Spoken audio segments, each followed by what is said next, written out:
वास्तव बातमी. पवनार ते पत्रादेवी हा शक्तिपीठ महामार्ग सध्या महाराष्ट्रामध्ये एक चर्चेचा विषय झालेला आहे आणि या शक्तिपीठ महामार्गावरून बऱ्याच ठिकाणी या शक्तिपीठ महामार्गाला समर्थनही दिलं जातंय आणि याच शक्तिपीठ महामार्गाचा विरोधही केला जातोय. परंतु या शक्तिपीठ महामार्गाच्या निमित्ताने माळशिरस तालुक्यातील वेळापूर येथे इंद्रनील मंगल कार्यालयात माळशिरस तालुक्यातील ज्या गावांमधून हा शक्तिपीठ महामार्ग जातोय त्या गावातील शेतकऱ्यांची एक सभा शेतकरी मेळाव्याच्या माध्यमातून विक्रमसिंह माने देशमुख यांनी आयोजित केली होती. या सभेमध्ये उपस्थित असणारे आपण पाहताय माझ्या पाठीमागं या ठिकाणी उपस्थित असलेले हे सगळे शेतकरी या शक्तिपीठ महामार्गामध्ये त्यांच्या जमिनी अधिग्रहण केल्या जाणार आहेत.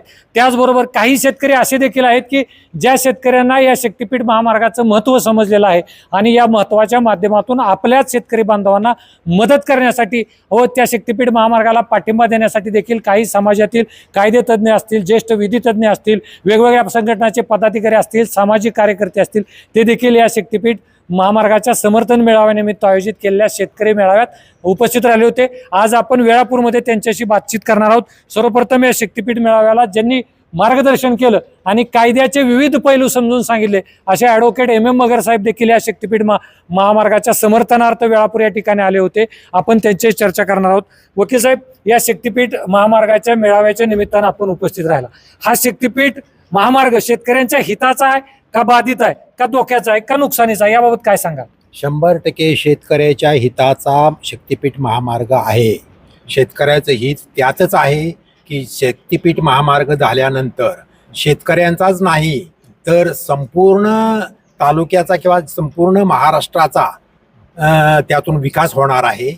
आणि विकास हा अनेक प्रकारचा विकास आहे तो, आणि त्यामुळं शक्तिपीठ महामार्ग झालाच पाहिजे आणि विरोध करायला त्याला काही अर्थ नाही असं माझं मत आहे. शक्तिपीठ महामार्गामुळे शेतकऱ्यांच्या खिशात 4 पैसे खेळतील आणि शेतकऱ्यांची पूर्व व्यसनाधीन होईल असं बोललं जातं, याबाबत काय सांगा? अजिबात नाही. शेतकऱ्याची पूर्ण व्यसनाधीन होतात ही अतिशय चुकीची कल्पना आहे. कुणीतरी उठवलेलं काहीतरी हे आहे, बुमरँग आहे. शेतकऱ्यांना मिळालेला पैसा शेतकऱ्यांनी व्यवस्थितपणे नियंत्रित करून शेतकऱ्यांनी विनियोग चांगल्या पद्धतीने केला तर शेतकऱ्याचा फार मोठा फायदा होणार आहे. याचबरोबर आपल्यासोबत सामाजिक संघटनेचे कार्यकर्ते काकासाहेब जाधव देखील आहेत. काकासाहेब जाधव, माळशिरस तालुक्यामधल्या ज्या 12 गावांमधून शक्तिपीठ महामार्ग जातोय, परंतु याच 12 गावांमधील मगराच्या निमगावला राष्ट्रवादी काँग्रेस शरदचंद्र पवार गटाचे आमदार रोहितदादा पवार आले होते आणि त्यांनी निमगावमध्ये सभा घेऊन शक्तिपीठ महामार्गाला विरोध केला. एकीकडे बारामतीचा विकास आणि एकीकडे माळशिरसचा विकास, या त्यांच्या वक्तव्याकडे कसं पाहता तुम्ही? खरं तर त्यांचं वक्तव्य हे राजकीय हेतून आहे. सध्या ते केंद्रामध्ये किंवा राज्यामध्ये सरकारमध्ये नाहीत तर ते विरोधात आहेत आणि विरोधकामध्ये असल्यामुळं शासनाने ज्या चांगल्या योजनेला आणलेल्या आहेत त्याला ते कायम विरोधात करत आलेले आहेत आणि त्याच उद्देशानं त्यांनी विरोध केलेला आहे. मला असं वाटतं की त्यांनी विरोध करण्यापेक्षा हा एक मोठा मार्ग होतोय. जवळपास 13 जिल्हे, साताऱ्यासहित आता 13 जिल्हे त्याच्यामध्ये आलेले आहेत. 13 जिल्ह्याचा विकास या मोठ्या रस्त्यामुळे होणार आहे. 13 जिल्ह्यातल्या शेतकऱ्यांचा माल वेगवेगळ्या ठिकाणी जाणार आहे.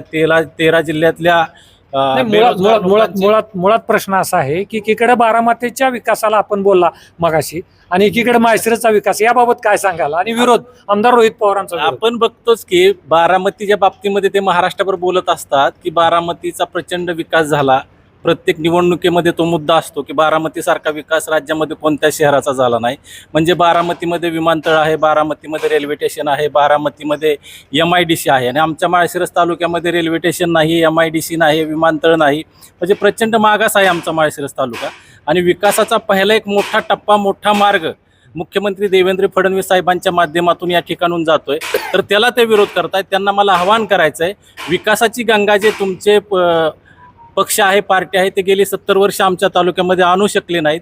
देवाभाऊच्या माध्यमातून ती येत आहे तर तुम्ही त्याला विरोध करू नये तर तुम्ही त्याचं समर्थन करा.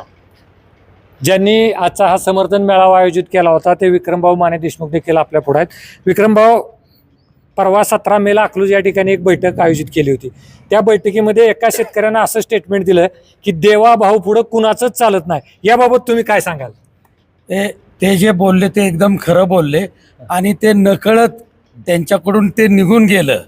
त्यांना कदाचित ते बोलायला नसेल पण त्यांना माहीत आहे की देवाभावांना विरोध करून किंवा त्यांच्या एखाद्या ड्रीम प्रोजेक्टला जो खरंच चांगला आहे आणि ज्याच्यामुळे ग्रीनफील्ड प्रोजेक्ट या महाराष्ट्रात तयार होतोय त्याला विरोध जरी केला तरी देवाभाऊंच्या पुढं कोणाचंच चालणार आहे त्यांनाही माहीत आहे. आणि दुसरी गोष्ट, आता इथं जे शेतकरी जमलेत यापेक्षा अजून बरेचसे शेतकरी आहेत की ज्यांचे जमीन संपादित होणार आहे ते इथं येऊ शकले नाहीत, कारण ते एका वेगळ्या विचित्र राजकीय हेतूत अडकलेले आहेत आणि पक्षाकडे अडकलेले आहेत. त्यांचे मला सकाळी फोन आले, आम्ही तुमच्याबरोबर आहे पण आम्हाला समर्थनार्थ येता येत नाही, असेही बरेचसे लोक आहेत. त्याचबरोबर ज्यांनी वेळापूर जिल्हा परिषद गटाचं एक प्रतिनिधित्व देखील या ठिकाणी केलं होतं, त्याचबरोबर सभागृहात देखील वेळापूरसह त्यांच्या जिल्हा परिषद येणाऱ्या गावाच्या गटांमध्ये विकास कामे खेचून आणण्यात यशस्वी झाले होते असे बाळासाहेब दांजे देखील आपल्यासोबत आहेत.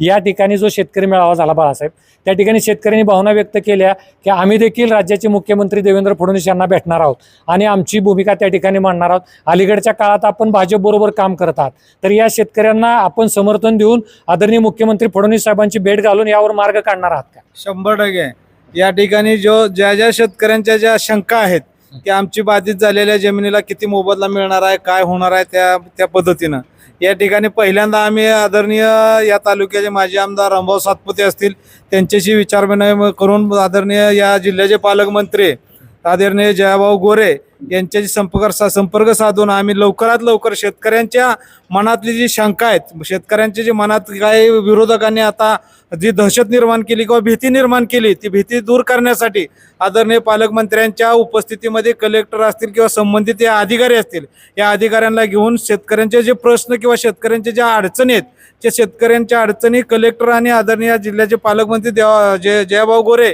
यांच्या समक्ष ते सोडवून या शेतकऱ्यांना दिलासादायक अशा त्यांना जे मार्गदर्शन मिळेल आणि शेतकरी आपल्याहून स्वतःहून या शक्तिपीठाला समर्थन तर आहेत, परंतु पुन्हा अजून एकदा फक्त शेतकऱ्यांची मागणी की आम्हाला जास्तीत जास्त मोबदला किंवा आम्हाला जे आता जे विरोधक सांगतात त्या विरोधकांची जी काय संभ्रम निर्माण केला तो संभ्रम दूर करण्यासाठी या माळशिरस तालुक्यामधले जे शेतकरी बाधित शेतकरी आहे या शेतकऱ्यांचा शेतकरी मेळावा आदरणीय जयाभाऊ गोरे पालकमंत्री यांच्या नेतृत्वाखाली लवकरात लवकर आम्ही या ठिकाणी घेऊ आणि शेतकऱ्यांचे प्रश्न किंवा शेतकऱ्यांच्या ज्या मनातल्या अडचणी आहेत, ती शंका आहेत, ते शंका दूर करण्याचं काम करू. जे व्यावसायिक आहेत ज्यांनी अनेक वर्ष हॉटेल व्यवसाय केला, त्यांचं हॉटेल देखील या शक्तिपीठ महामार्गामध्ये बाधित होते. त्या अनुषंगानं वेळापूरमध्ये इंटरचेंज होते. त्या ठिकाणी 100 एकरापासून 400 एकरापर्यंत जमीन ॲक्वायर केली जाणार, अधिग्रहित केली जाणार आहे आणि त्या ठिकाणी व्यवसायाला चालना देणार आहे. एक त्या ठिकाणी जे लोक बाधित होत आहेत, ज्या 12-13 गावातले इंटरचेंजमध्ये त्यांना आपण त्या ठिकाणी सरकारकडून जागा मागून त्या ठिकाणी व्यवसाय उभारणीसाठी आपण प्रयत्न करणार आहात का, किंवा एक व्यावसायिक म्हणून आपला व्यवसाय बंद पडतो या माध्यमातून, याबद्दल काय सांगाल? नाही, एकतर मुळात वेळापूरचा विकास हा अतिशय जलद गतीने व्हायला लागलेला आहे. ही सगळ्यात म्हणजे स्वाभिमानाची आणि आनंदाची गोष्ट आहे.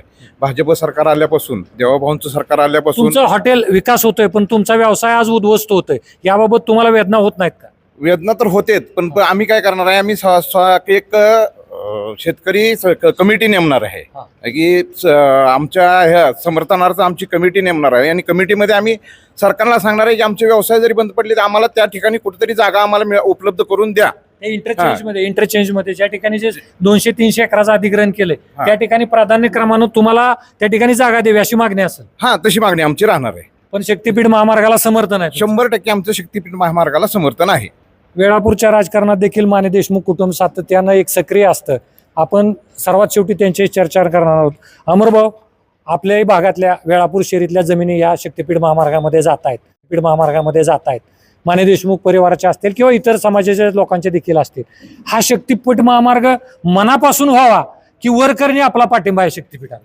नाही, ह्या शक्तिपीठाला वरकरणी पाठिंबा असा कोणाचाच नाही, मनापासून लोकांचा पाठिंबा आहे. मग लोक का विरोध करतायत आणि विरोध करणारे कोण आहे? लोक जे विरोध करणारे लोक आहेत ते कोण आहेत ते मी काय सांगायची गरज नाही. जी आता विरोधी पक्षाची मंडळी जी आहेत आणि ते आता दलाल म्हणल्यासारखं काय मंडळी काम करतात आपल्या गावामध्ये, तशी मंडळी आहेत, ती लोक ते आहेत.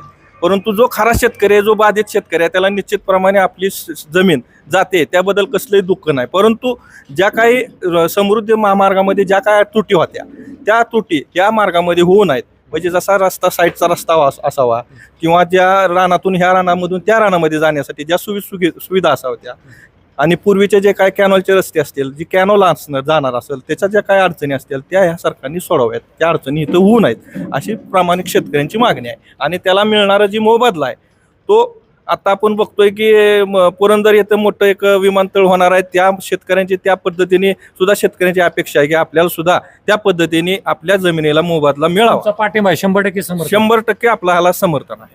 वेळापूरमध्ये आज जी बैठक झाली शक्तीपीठ महामार्गाच्या निमित्तानं समर्थन देण्यासाठी जो शक्तीपीठ मेळावा आयोजित करण्यात आला होता, या शक्तीपीठ मेळाव्याला विविध राजकीय पक्षांची जे शेतकरी आहेत, विविध वेगवेगळ्या पक्षामध्ये काम करणारे नेते मंडळी असतील, सामाजिक संस्थांमध्ये काम करणारे नेते मंडळी असतील, हे तुम्ही माझ्या पाठीमागे पाहताय, हे एकाच छताखाली राजकीय छताखाली जरी नसले तरी ज्यावेळेस शेतकऱ्याच्या हिताचा तालुक्याच्या विकासाचा प्रश्न उपस्थित होतो त्यावेळी ही मंडळी एकाच छताखाली एकत्र आली आणि शक्तीपीठ महामार्गाला या ठिकाणी समर्थन दिलेलं आहे. आणि शक्तीपीठ महामार्ग व्हावा, हा शक्तीपीठ महामार्ग होत असताना शेतकऱ्याला जास्तीत जास्त मोबदला मिळावा आणि शेतकरी हिताच्या गोष्टी सरकार करेल, देवाभाव निश्चित याचा विचार करतील, ही देखील मागणी या ठिकाणी उपस्थित असणाऱ्या शेतकऱ्यांनी या ठिकाणी मांडलेली आहे. माझे सहकारी अमोल साठे यांच्यासह मी AS न्यूज आणि भूमिपुत्र न्यूज वेळापूर. महाराष्ट्रासह सोलापूर जिल्हा आणि माळशिरस तालुक्यातील महत्त्वाच्या आणि ताज्या बातम्या पाहण्यासाठी भूमिपुत्र न्यूज चॅनलला यूट्यूबवर सबस्क्राईब करा आणि बेल आयकॉन प्रेस करा.